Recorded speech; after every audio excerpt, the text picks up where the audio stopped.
y lógicamente 40 respuestas. ¿Ok? Así son las preguntas que ustedes van a encontrar en el examen de la fisiología.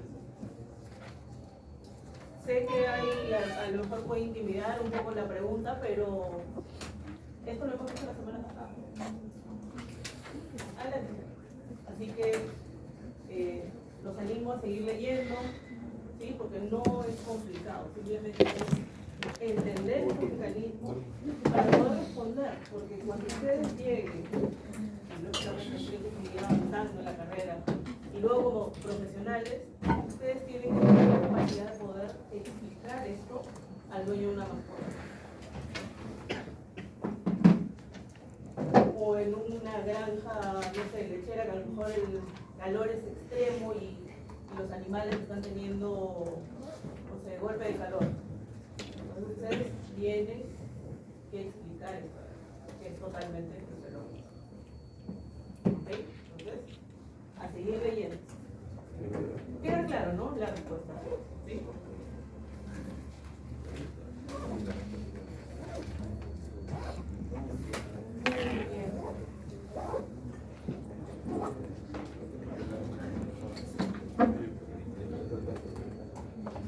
Bien, entonces vamos a continuar con nuestras clases. Hoy nos vamos a hablar sobre lo que vendrían a ser las neuronas, la sinapsis.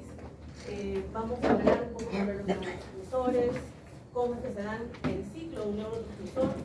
Y también vamos a hablar sobre lo que vendría a ser el acoplamiento éxito-contráctil del músculo esquelético. Y como siempre, tenemos que hacer unas preguntas previas para poder adentrarnos en el tema, ¿no? Y la primera es, ¿cuál es la función de las neuronas? ¿Para qué están las neuronas en el organismo? Para transmitir los impulsos nerviosos señales, como van a ir llegando, ya sean excitatorias, inhibitorias, que es lo que vamos aprendiendo en la clase de hoy. Ahora, ¿qué entienden por qué diferencia encuentran ustedes entre una sinapsis de tipo eléctrica y una sinapsis de tipo química? ¿Cuál es la diferencia?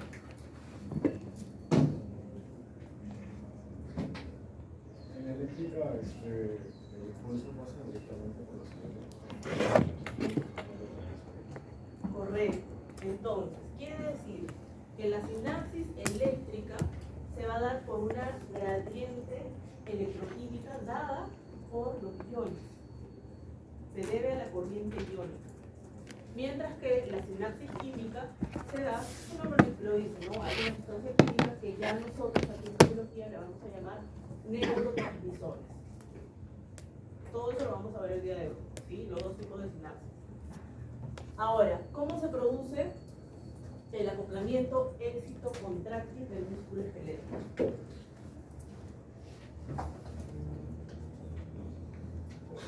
¿Qué se necesita para que haya contracción del músculo? ¿Calcio? Tiene que haber un estímulo, ¿sí? ¿Qué más dijeron por allá? Calcio, creo que dijeron. Se necesita calcio, ese estímulo va a permitir que haya liberación de calcio.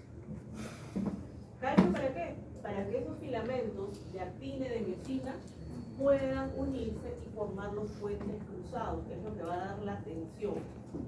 ¿Sí? Ese golpe de fuerza que es el que permite que el músculo se contraiga, el animal pueda desplazarse, pueda caminar y lógicamente luego tiene que relajarse. Siempre hay contracción y relajación. Casi al final de la clase vamos a ver esta última parte sobre ese acoplamiento éxito-contráctil, ¿ya? Ahora, el resultado del aprendizaje es que ustedes van a comprender los diferentes mecanismos de transmisión sináptica, ¿sí?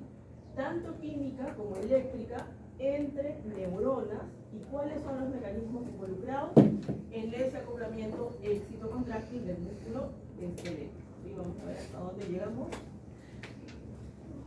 Porque esta clase, ya les digo que es larga, donde van a conocer muchos términos nuevos y que tenemos que aprenderlos. Este es el contenido de todo lo que vamos a ver hoy día y empezamos. Tenemos aquí una sinapsis. Evidentemente tenemos una sinapsis. Ahora pregunto, ¿esta es una sinapsis química o una sinapsis eléctrica? Eléctrica. ¿Cuál? Eléctrica. ¿Por qué eléctrica?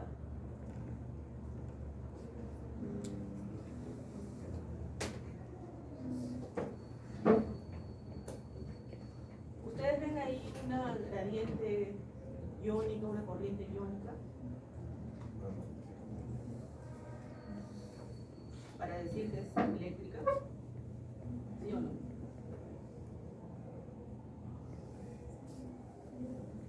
La respuesta es que no.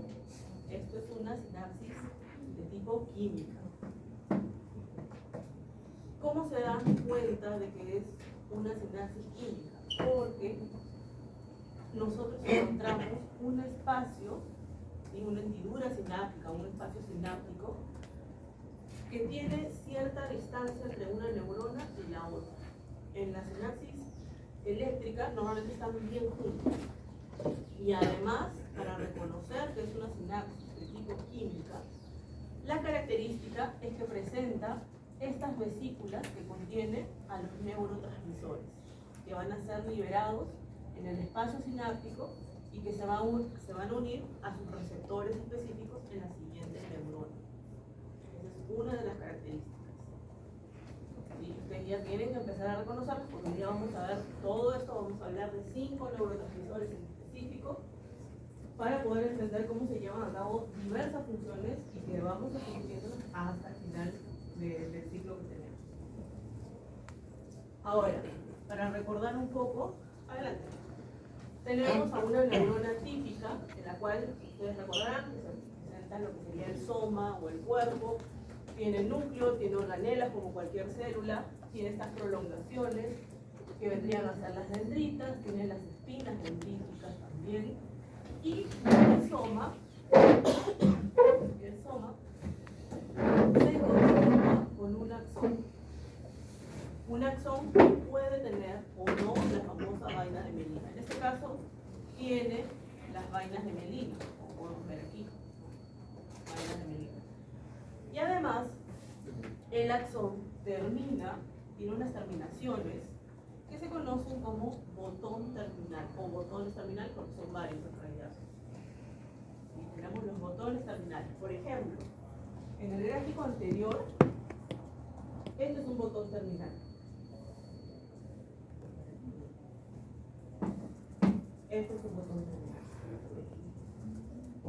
¿Sí? Entonces, los botones terminales contienen a los neurotransmisores que van a ser liberados para poder transmitir las señales.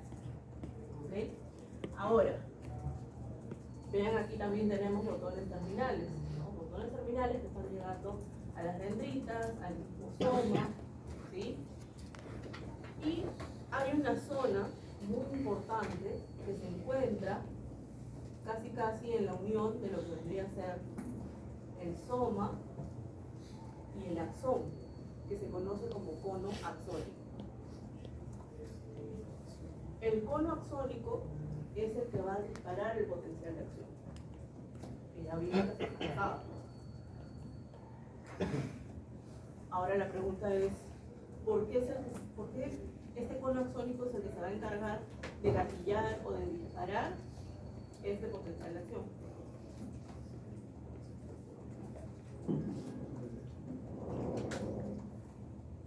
Siendo que ustedes están viendo que las señales están llegando a las dendritas, al soma.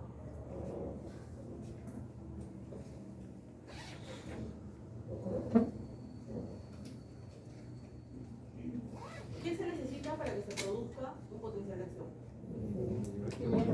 Que llegue al umbral, ¿correcto? Muy bien, que llegue al umbral. Quiere decir que en este cono axónico es donde llega al umbral. Estas señales que ustedes ven que están llegando son estímulos pequeños, son subumbrales, que van a ir sumándose, ¿dónde? En el cono axónico. Ahora la pregunta es, ¿por qué? Por eso que en fisiología todo es por qué, cómo y para qué. ¿Por qué? Porque hay una alta densidad de canales de sodio. Entonces, que si llega al umbral, se abren todos los canales de sodio respondiendo a esa ley de sodio nada. ¿Sí? Entonces, por esa elevada densidad de canales de sodio, es aquí donde llega al umbral. Entonces, se suman todas estas señales pequeñitas que están llegando. Y lógicamente, una vez que se dispara el potencial de acción, viaja ese potencial de acción hasta el último botón terminal. ¿Para qué? Para que pueda liberar a los neurotransmisores. ¿Sí? Entonces, tengan en cuenta eso. ¿Ok? ¿Queda claro? ¿Sí? ¿Dónde es que se inicia esa potencial de acción? Muy bien.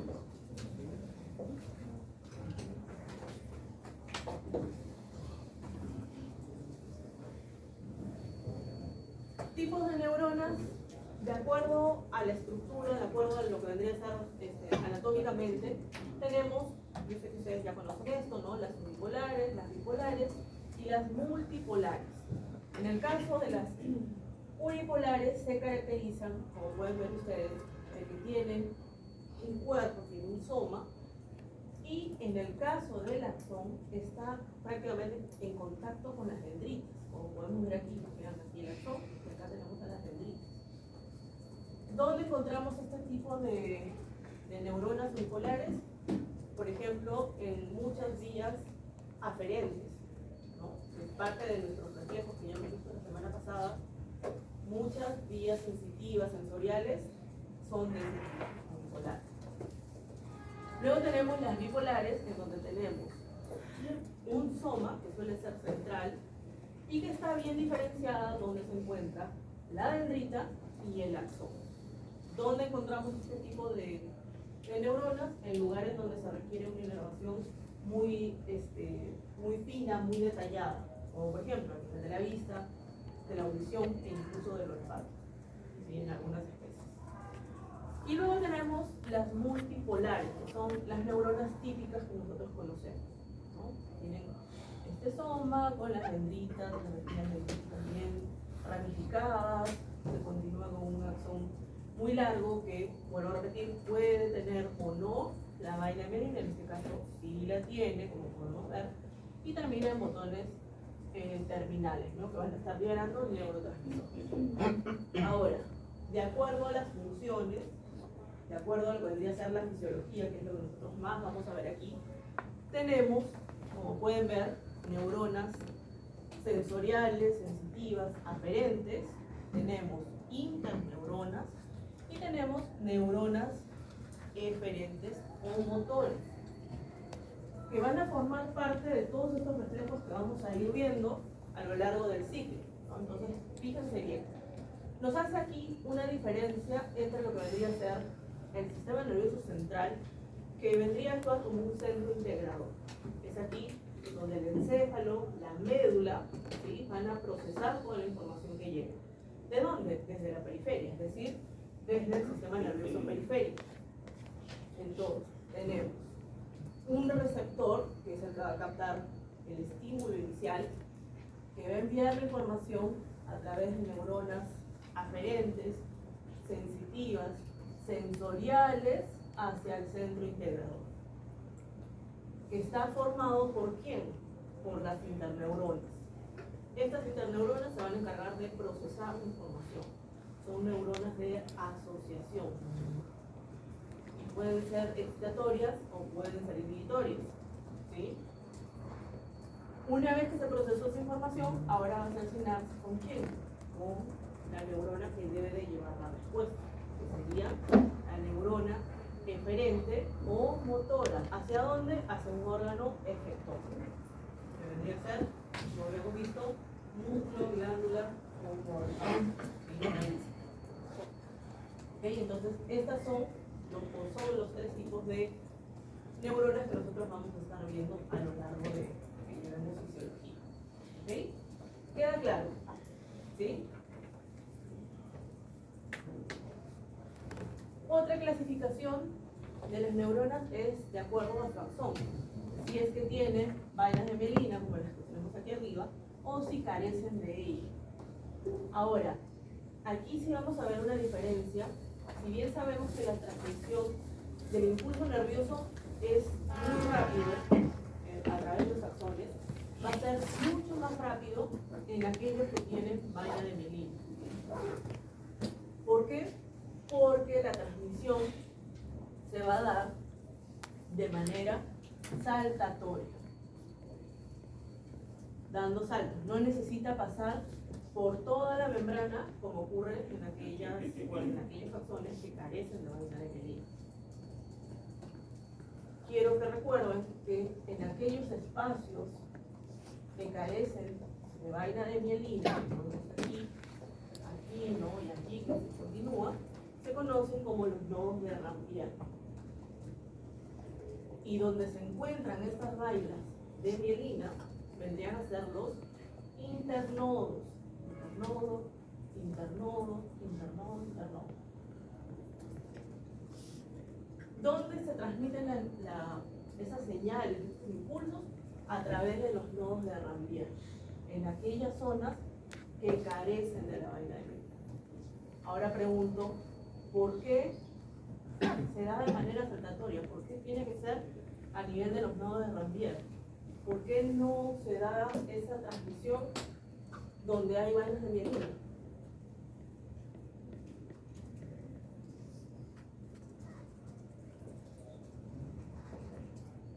¿Qué son las vainas de mielina? ¿Son células de la glía, sí o no? Sí, son células de la glía. Acuérdense que tenemos diferentes tipos de células de la glía. Si hablamos del sistema nervioso periférico, estamos hablando de células de Schwann. Si hablamos del sistema nervioso central, hablamos de oligodendrocitos. ¿Sí? Entonces, estas vainas de mielina son capas concéntricas. Vamos a suponer, tenemos aquí vainas de mielina. Son capas concéntricas, ¿no? Que actúan como un aislante. Entonces, es por eso que no puede generar transmisión. Aparte, ¿por qué? De acuerdo a lo que hemos hablado en la clase pasada. ¿Qué se necesita para que haya intercambio desde el interior de la célula hacia el exterior o viceversa? Ya, que hay una gradiente de concentración, pero ¿qué? ¿Qué se necesita? ¿Perdón? Entonces ya se necesitan transportadores, pero esos canales, esas proteínas transportadoras, ¿dónde están?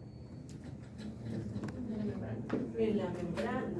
Entonces quiere decir que en aquellas zonas donde no tenemos vaina de mielina, sí vamos a tener un intercambio, porque se va a cumplir eso de que se necesita, de que esa nutrición, esa expresión, ¿no? De adentro hacia afuera de la célula, tiene que estar separado por una membrana. Pero en este caso es imposible. ¿Por qué? Porque tenemos muchas láminas aislantes, entonces ahí no se cumple esa fluidez que tienen las membranas para poder generar ese intercambio. Es por eso que solamente se realiza de manera saltatoria en los nodos de Rampier. En los nodos de Rampier vamos a encontrar canales de sodio, de potasio, bombas de sodio y potasio. Podemos encontrar canales de calcio también, pero principalmente sodio, potasio y bombas de sodio y potasio. Porque cumple, ¿no?, esa diferencia que hay en la membrana, en contacto con el líquido extracelular y el intracelular para poder generar. Si no, imposible, que es lo que ocurre en los internodos. Ahora, en el caso de aquellos axones que carecen de las vainas de mielina, sí tiene que hacer un mayor recorrido, tiene que recorrer toda la membrana. Por eso es un poquito más lento. Igual es rapidísimo, ¿no? Pero es un poco más lento. Porque en los que tienen vaina de mielina, acuérdense, va de manera saltatoria. Vamos a ver, vamos a seguir hablando de esto. En este caso nos muestra cómo se da esa conducción de ese impulso nervioso en aquel axón que carece de vainas de mielina. Entonces, vuelvo a repetir, en este caso tiene que pasar ese impulso a través de toda la membrana. Entonces, si tenemos un primer segmento que llegó al umbral, porque se disparó ese potencial de acción del teléfono axónico, sabemos que se está despolarizando, están entrando cargas positivas con qué ion, con el sodio, ¿correcto? Muy bien, se despolariza. Viaja de un primer segmento a un segundo segmento.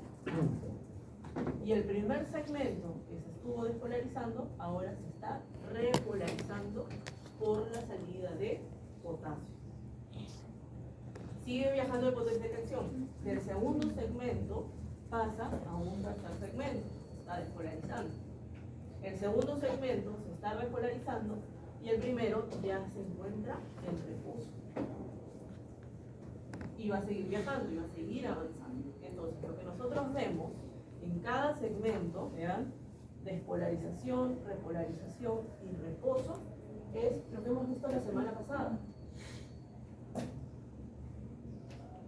Despolarización, repolarización, sabemos que hay una hiperpolarización, eso ya lo sabemos, y nuevamente regresa al reposo.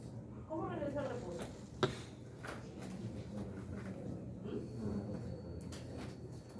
No, ¿qué es lo que genera que la membrana regrese a su estado de reposo? ¿Perdón? Ya tenemos los canales en reposo para el potasio y tenemos a la bomba de sodio. Es lo que va a generar que regrese nuevamente al reposo. ¿Ya? Entonces, eso es lo que estamos viendo ahí. Aquí hay algunos datos con respecto, ¿no?, a los axones que tiene mielina, que ya hemos hablado. Nodo de Rambier, membrana axonal expuesta al líquido celular, que es lo que permite que se pueda dar ese intercambio, que ya les dije, carece de mielina, y los internodos es donde encontramos estas capas concéntricas de mielina. ¿Sí? Ubicado entre los nodos de Rambier, carece de canales de sodio dependientes de voltaje, ¿por qué? Porque está actuando como un aislante. Entonces es imposible que pueda generar intercambio.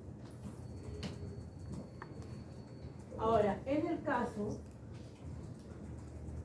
de esta conducción saltatoria, también la podemos entender de acuerdo a segmentos, ¿no? Tenemos un primer segmento que llegó al umbral, se está despolarizando y de manera saltatoria va a un segundo segmento, ¿no? Se está despolarizando. Y el primero, que estuvo despolarizado, ahora se está repolarizando. Del segundo segmento sigue viajando de manera saltatoria a un tercero, ¿vean? El segundo se está repolarizando y el primero en reposo. Entonces, nuevamente tenemos nuestro potencial de acción, ¿no? Tenemos el primer segmento: despolarización, repolarización y reposo.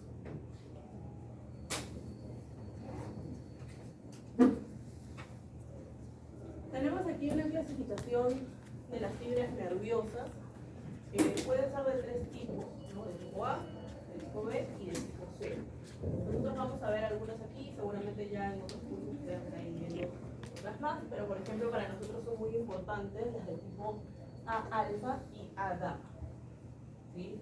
Las A alfa son las motoneuronas alfa, que van a estar inervando los músculos esqueléticos, que van a permitir que se pueda dar este acoplamiento éxito-contráctil que estuvimos hablando al inicio.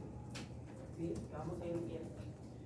O por ejemplo las A gamma, que son las motoneuronas gamma. En este caso, a nosotros nos interesa en el sentido de que va a recibir señales, ¿no?, desde el uso muscular. Ese uso muscular es un receptor que se encuentra ¿dónde? Si dice uso muscular, ¿qué músculo?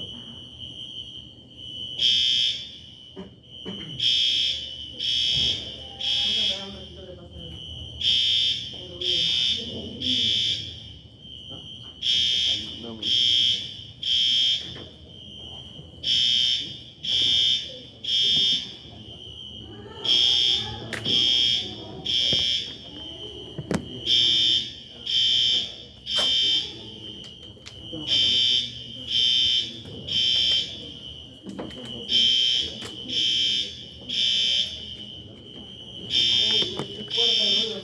Un receptor que se encuentra entre las fibras del músculo esquelético y que da cuenta de un estímulo que es el estiramiento del músculo.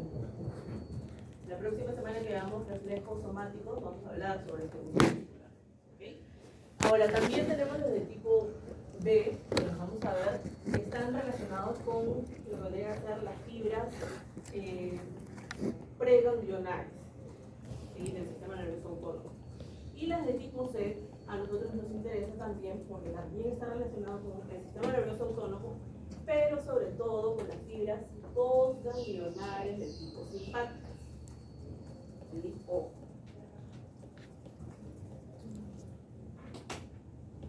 Tipos de sinapsis, tenemos la axosecretoria, en la cual podemos ver estos botones terminales que van a estar liberando neurotransmisores en el torrente sanguíneo. O tenemos lo que vendrían a ser la axoaxónica, en donde vemos cómo botones terminales de otras neuronas llegan a lo que sería el axón. Las axodendríticas, ahí ya tenemos lo que vendría a ser la relación del botón terminal con las dendritas o con algunas espinas dendríticas. Tenemos la axo extracelular, en la cual estos neurotransmisores son liberados al espacio extracelular. ¿Sí? Y luego tenemos la axosomática o axosináptica, muchos lo consideran que son prácticamente sinónimos, en la cual vemos que los axones van a estar enviando, entregando sus señales al soma, ¿sí? Al cuerpo de la neurona. Ahora, ¿cuál es la finalidad? Nosotros ya sabemos, y ustedes me lo han dicho, que las neuronas se van a encargar de transmitir estas señales, estos impulsos, ¿sí? Quiere decir que el potencial de acción que se ha generado en una neurona, ahora la vamos a llamar neurona presináptica, ¿sí? Llega ese potencial de acción hasta el botón terminal y ese potencial de acción debe de continuar en la siguiente neurona. Sabemos que estos impulsos pueden llegar a ser débiles, ¿sí? Débiles para las dendritas, para el soma, pero tenemos al cono axónico, que es donde se va a ir concentrando todas esas señales. Se van a ir sumando para poder generar el disparo de ese potencial de acción, ¿no? Que llega al umbral. Entonces, esa es la finalidad, que el efecto de la neurona presináptica tenga un efecto en la neurona postsináptica, que es la que recibe la señal. Vean, aquí tenemos esa diferencia entre lo que vendría a ser una sinapsis de tipo eléctrica y una sinapsis de tipo químico. En el caso de la eléctrica, ya sabemos que la corriente iónica va a ser ese sustrato a través del cual se van a transmitir las señales. Y además, hay ciertas características, si ustedes lo ven aquí en macro, podemos ver que se forman unos puentes de unión, que son las famosas uniones GAP, que es la que va a permitir que se pueda dar esa gradiente. Entonces, se habla, al tener esos puentes, es como si hubiese una continuidad citoplasmática entre la membrana presináptica y la membrana postsináptica. Quiere decir esto que la transmisión de las señales, en realidad, al ser una continuidad citoplasmática, puede ser bidireccional. Es decir, que en un momento esta neurona presináptica que está enviando las señales puede llegar un momento en que ocurra al revés, es decir, que la señal vaya desde lo que fue la postsináptica y ahora se convierte en presináptica hacia la presináptica que ahora se convierte en postsináptica. ¿Sí? Entonces es bidireccional. Y vean que el espacio sináptico es prácticamente reducido. ¿Por qué? Porque se están formando estos puentes. ¿Ok? Mientras que en la sinapsis química, ya habíamos dicho que vamos a ver en lo que vendría a ser la neurona presináptica, las vesículas que contienen a los neurotransmisores y que se liberan en el espacio sináptico, que es un poco más amplio, como podemos ver, se libera el neurotransmisor y llega a receptores específicos que se encuentran en la membrana de la neurona postsináptica. En este caso, siempre va a ser unidireccional. Siempre el neurotransmisor tiene que llegar al receptor. No puede darse al revés como vimos en el caso anterior. Ahora, tienen una tablita donde podemos ver lo que hemos estado hablando. Vean la distancia entre membranas, en el caso de la eléctrica, 3.5 nanómetros versus la química 20 a 40, incluso hay autores que dicen hasta 50 nanómetros, ¿no? Es mucha la diferencia entre una hendidura sináptica, ¿no?, de la química versus la eléctrica, mucho más pequeña. Continuidad citoplasmática en la eléctrica sí, por lo mismo que hemos dicho que se da esta unión a través de los puentes, uniones GAP, mientras que en la química no. Componentes ultraestructurales, canales en unión química, es decir, las uniones GAP, ¿sí? Y en la química siempre vesículas presinápticas y receptores postsinápticos. Agente de transmisión, la corriente iónica, que ya me dijeron, y en la química un transmisor químico, que estamos hablando de un neurotransmisor.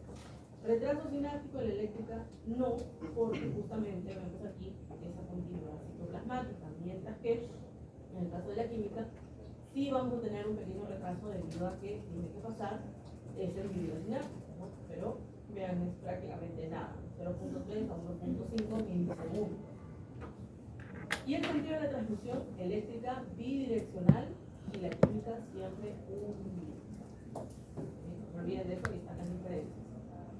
Ahora, esas uniones GAP, esas uniones íntimas, esos puentes que se forman, están formados por lo que vendrían a ser la unión de dos hemicanales que se encuentran en la neurona presináptica y la postsináptica. ¿Cómo están formados esos hemicanales? Principalmente vamos a encontrar conexinas, que son proteínas de transmembrana, ¿no?, que son estas de aquí, que forman conjuntos de 6. ¿Sí? Cuando se juntan 6 conexinas, dan pie a lo que se conoce como conexón. ¿Sí? Entonces aquí tenemos un conexón, que lógicamente se va a unir al siguiente conexón de la siguiente neurona para formar esos puentes. ¿Sí? Y permite que los iones puedan fluir a través de eso.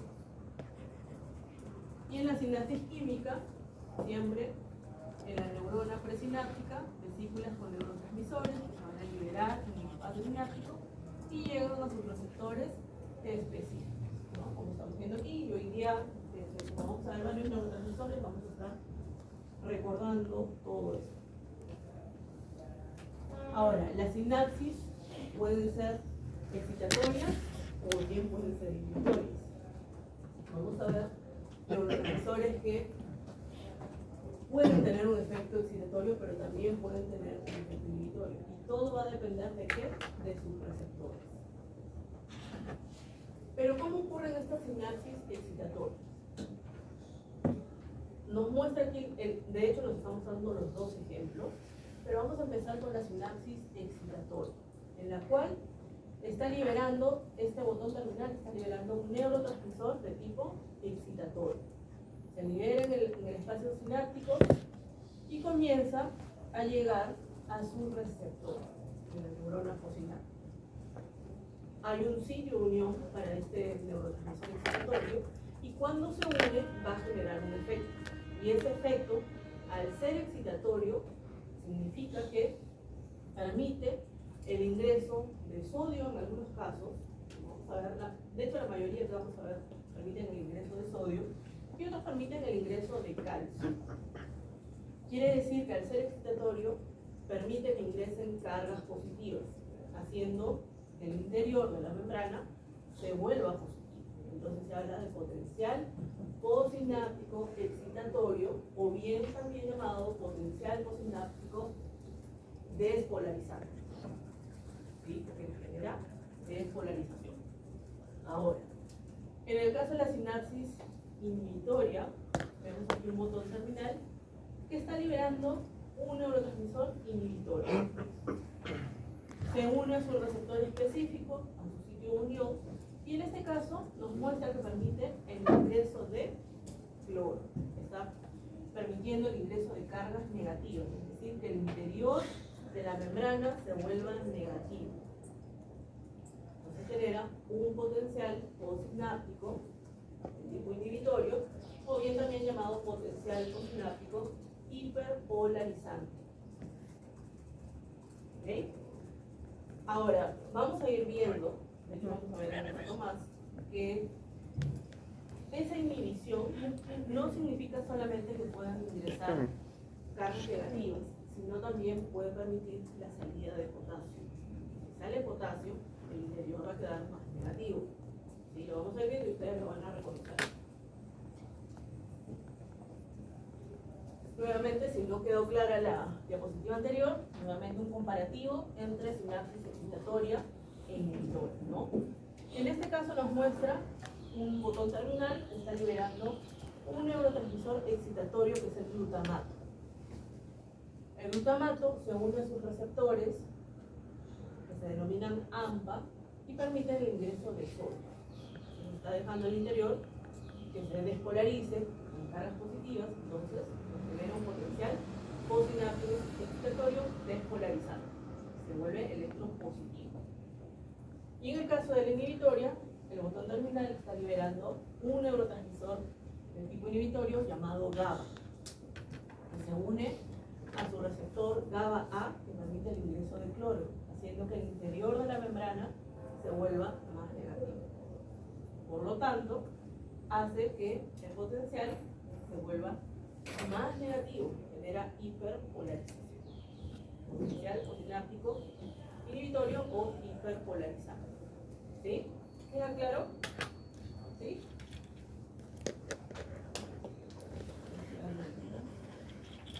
Sumaciones. La semana pasada nosotros vimos una sumación. ¿Cuál era la que nosotros hemos visto? ¿La primera del gráfico o la segunda? La segunda, ¿correcto? ¿Se acuerdan cuando vimos potenciales graduados? Vimos que estímulos pequeños se iban sumando, iban de manera ascendente como si fuera una escalera, y forma el fenómeno de la escalera hasta que llega un punto en que al aumentar esa frecuencia del estímulo llega al umbral. Y llega al umbral, genera potencial. Ahora, ¿qué ocurre en el otro tipo de sumación? Esta sumación espacial. En este caso, podemos ver que también son estímulos de tipo subumbral, pero aquí lo que vemos es que no estamos aumentando la frecuencia, sino aumentamos la intensidad.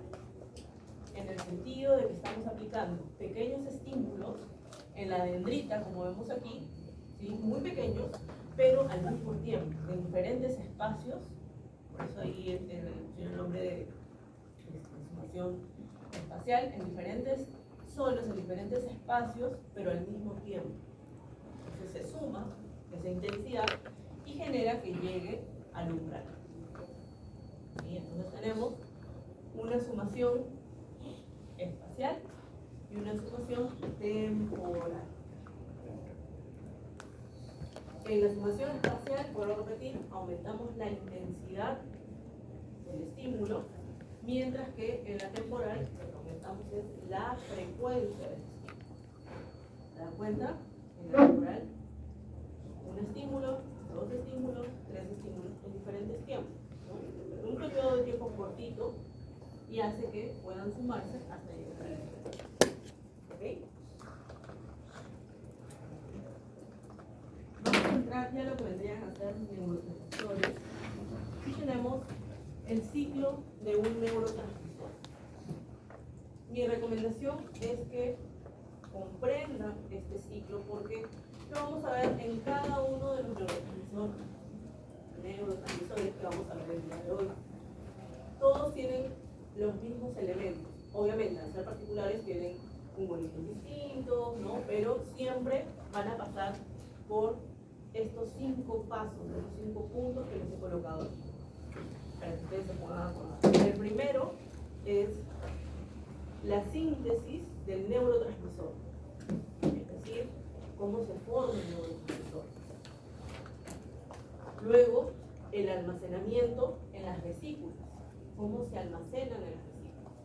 Y por lo general, por no decir todos los neurotransmisores, se almacenan en las vesículas por un intercambio con hidrógeno. Normalmente las vesículas contienen hidrógeno. Una vez que está formado, que se ha sintetizado el neurotransmisor, hay un intercambio. Sale de las vesículas el hidrógeno e ingresa el neurotransmisor. Entonces se almacena. Y luego pasamos al tercer punto, que es el de la liberación. ¿Cómo se libera el neurotransmisor? Aquí sí hay una serie de pasos. Les muy importante que ocurra. Y el primero es el que ustedes ya saben. Acuérdense que yo les había dicho que el potencial de acción tiene que viajar hasta el último botón terminal. Entonces, necesitamos de un potencial de acción que va a generar un cambio en la polaridad de la membrana, lo cual va a afectar a canales de calcio que son dependientes de voltaje. Es decir, ese cambio en la polaridad de la membrana hace que se abran los canales de calcio. El calcio ingresa. Y el calcio aquí es muy necesario, ¿para qué? Para que las vesículas puedan desplazarse y puedan fusionarse con la membrana presináptica. Pero para eso se vale o se ayuda de las proteínas del grupo SNAP.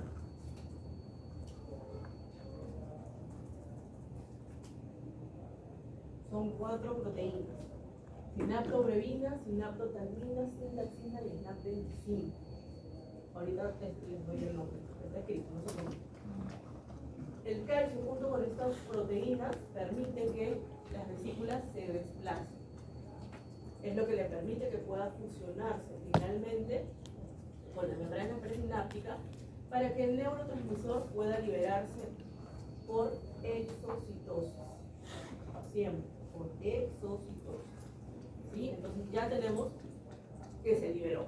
Ahora, ya en el espacio sináptico, ahora vamos al cuarto punto, que es la acción sobre sus receptores.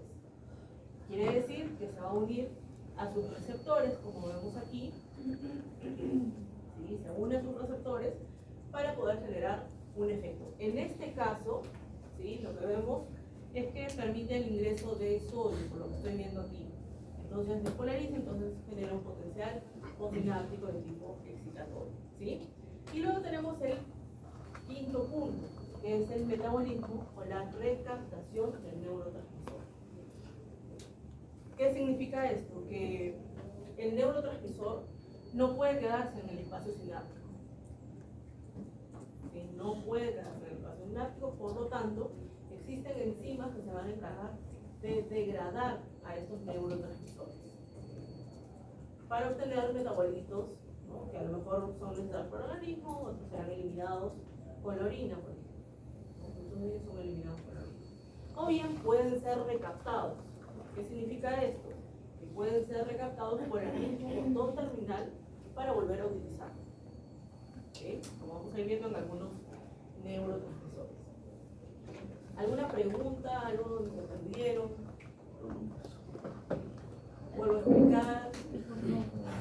Todo. Después de liberación en la parte de la acción.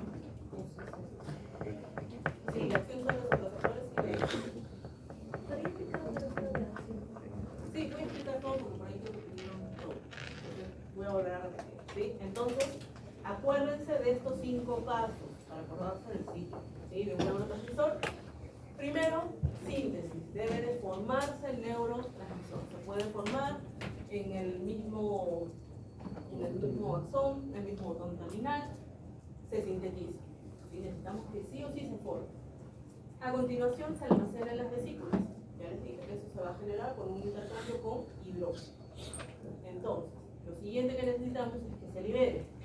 Y se libera con, tenemos el potencial de acción, abre los canales de calcio dependientes de voltaje, ingresa el calcio y con las 4 proteínas del grupo SNAP permite que las vesículas se desplacen y se fusionen con la membrana presináptica para que pueda liberarse el neurotransmisor por exocitosis.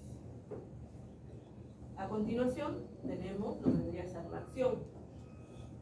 ¿Qué significa esto? La acción del neurotransmisor cuando se une a sus receptores específicos que se encuentran en la membrana posináptica.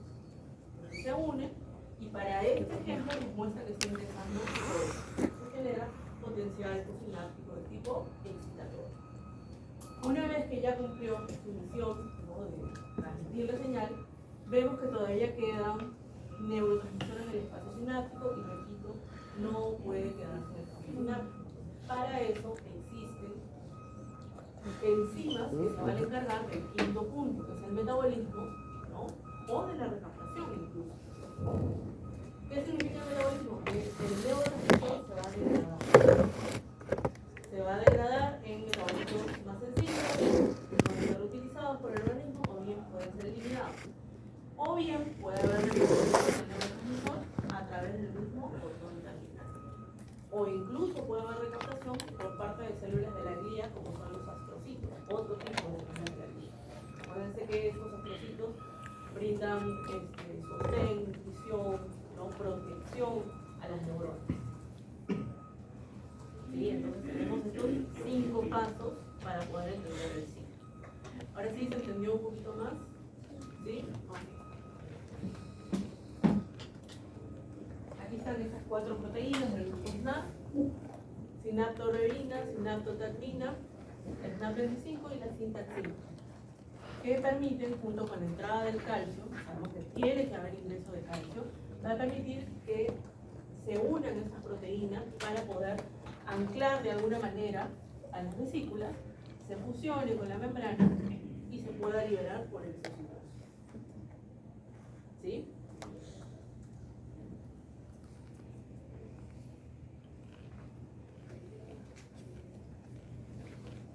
Ahora, una vez que ya las vesículas liberaron al neurotransmisor, estas vesículas pueden reaprovecharse, en el sentido de que, tal vez recuerden por biología, hay una proteína que se encuentra dentro de las células, prácticamente todas, que se denomina clatrina. Y la clatrina lo que hace es formar una especie de cesta o de malla o de red que permite que la vesícula comience a ir hacia el interior, como si fuese una especie de endosoma. ¿Sí? Y con ayuda de otra proteína, que es la dinamina, permite que pueda terminar de unirse, o en todo caso termine esa unión de la membrana con la vesícula. Entonces vuelve a formarse la vesícula, vuelve a llenarse de hidrógeno hasta que nuevamente tenemos al neurotransmisor formado y otra vez intercambio. ¿Para qué? Para que pueda almacenarse. ¿Sí? Entonces la clatrina, y con ayuda de la dinamina, permite que se puedan recuperar estas vesículas. ¿Quieren un receso? Vamos a tomar un receso y vamos a... ¿Cómo es? Bueno, los 4. Los 4 proteínas.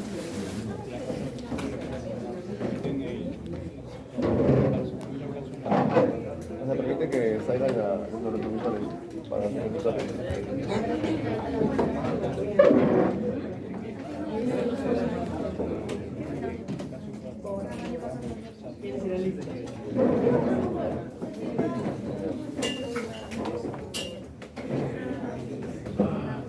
Me avisas si